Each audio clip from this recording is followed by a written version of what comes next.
மருத்துவரை கத்தியால் குத்திய விக்னேஷின் தாயார் உருக்கமாக பேட்டியளித்திருக்கிறார். அந்த பேட்டியை தற்போது பார்க்கலாம். என் பையன் என் மேல பாசம் சார், சொல்ல தெரியாதவன். சண்டை போட்டா கூட வீட்டுக்கு வந்துருவான்.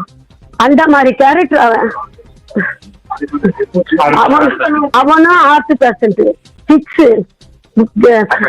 கூடாஞ்சேரியில வேலைக்கு போனான், அங்கேயே விழுந்துட்டான். SRMல அட்மிட் பண்ணாங்க. அவங்க கேட்டது ஒரே பதில், போயிட்டு ராஜீவ்காந்தி ஹாஸ்பிட்டல் போய் ஒரு லெட்டர் சீல் அடிச்சு வாங்கிட்டு வந்து கொடுனாங்க.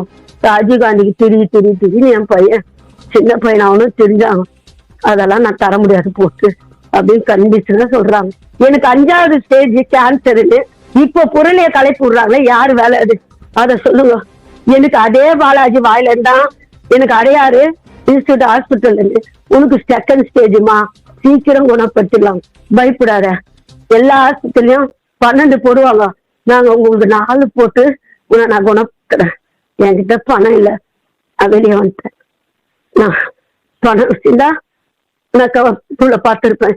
அடையாறு இன்ஸ்டியூட் ஹாஸ்பிட்டல் அந்த அளவுக்கு எனக்கு வருமானம் இல்லை. அதனால நான் பணாண்டிட்டேன். 12 அவர் சொல்றாரு, என்ன 1.5 மாசம் அட்மிட்ல. மனசு ரொம்ப வருத்தம் ஆயிடுச்சு அவனுக்கு.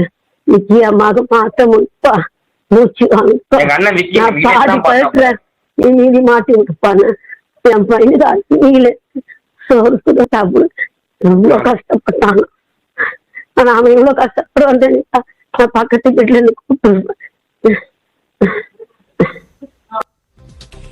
விக்னேஷின் தாயார் அளித்த அந்த பேட்டியை தற்போது பார்த்தோம்.